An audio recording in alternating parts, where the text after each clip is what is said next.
Finds it, Cunha through. Chance here for Cunha! Hello everyone, welcome to the Football Talks channel. In this video, we will analyse the match between Arsenal and Manchester United. Manchester United visited the Emirates Stadium fresh off a victory in the Manchester derby, while Arsenal had a 12-game unbeaten streak in all competitions. However, Michael Carrick, who had only been in charge of the team for 2 games, was able to end that streak by handing the hosts a 2-3 defeat. The defence under Carrick has proven to be more solid, at least in preventing open play opportunities.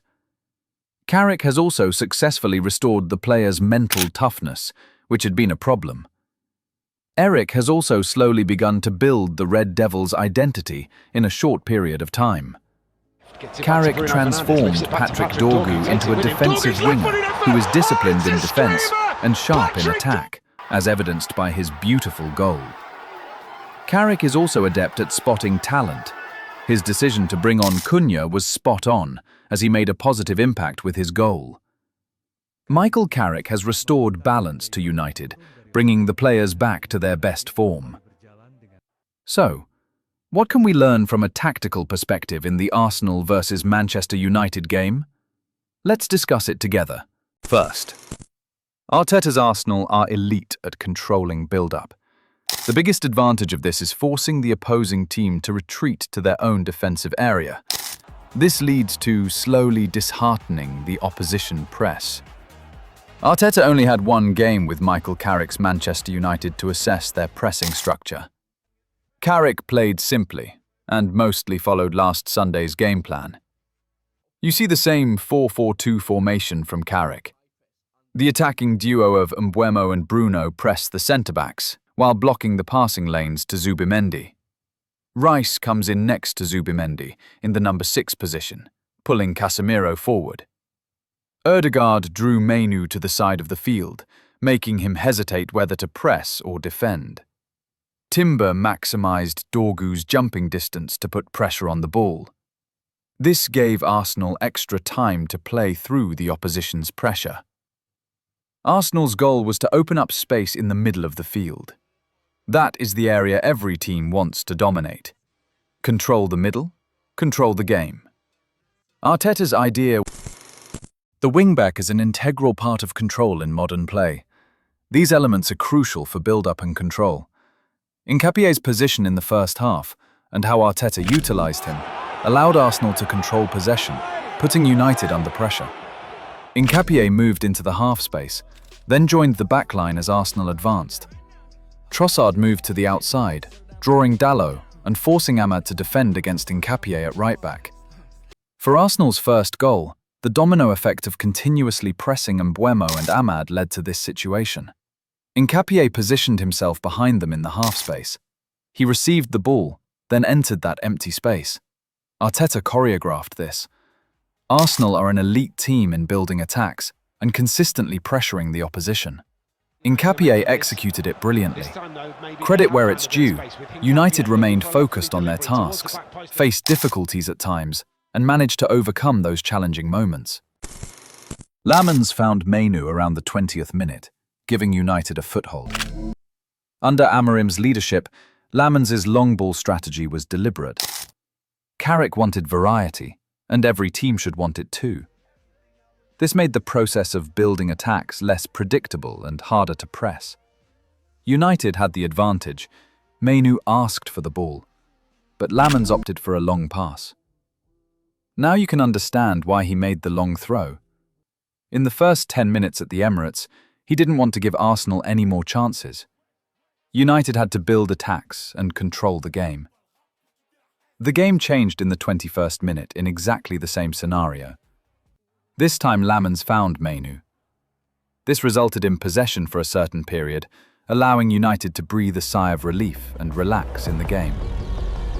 With the courage shown by Lamens, it helped United find their rhythm. After this moment, United became a real threat.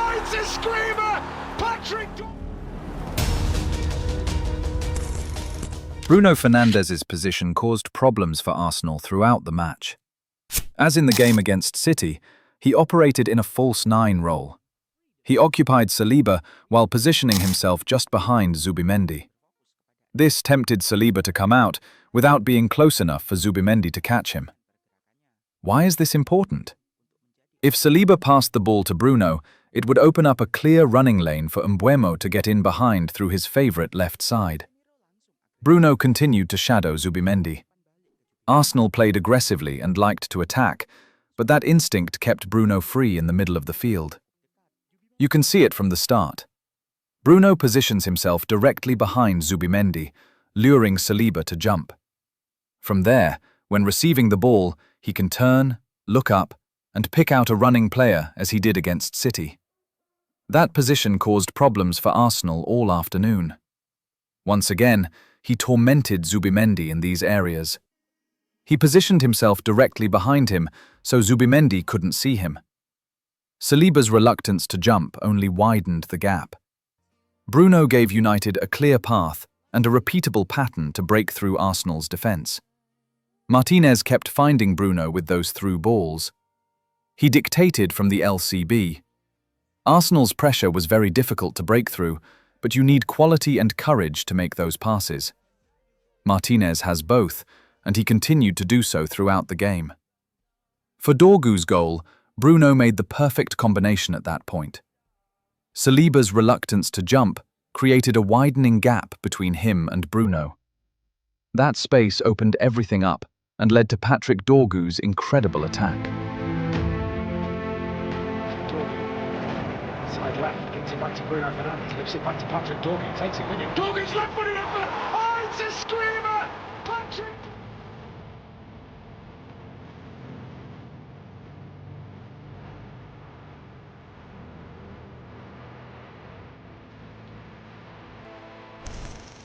Manchester United always has a top-5 squad. Beating Arsenal should come as no surprise to anyone. Expectations had fallen so low under Amorim's leadership that people thought it was a player issue. Carrick restored some sense in 2 games and reminded us of the squad's true level. A simple and concise 4-4-2 press. The players are back in their best zones. Casemiro plus Mainu balance the midfield. Ahmad returns as a winger. Dalot RB, Dorgu LW, Shaw LB, Bruno plus Mbeumo as false 9/10. Optimal balance. That balance was never there under Amorim's rigid 5-man backline formation. Even when coming on as a substitute, his quality was evident. Cunha's goal was excellent, but it was Sesko's run that created the necessary space. He won't get an assist, but that movement was crucial. The same idea highlighted by Thierry Henry with Mbeumo last week on MNF. Small details create big moments. New signings, Dorgu, Mbeumo and Cunha all scored. Carrick has reinvented football. He has restored balance to a team in the top 5. United are competing as they should have been from the start of the Premier League season.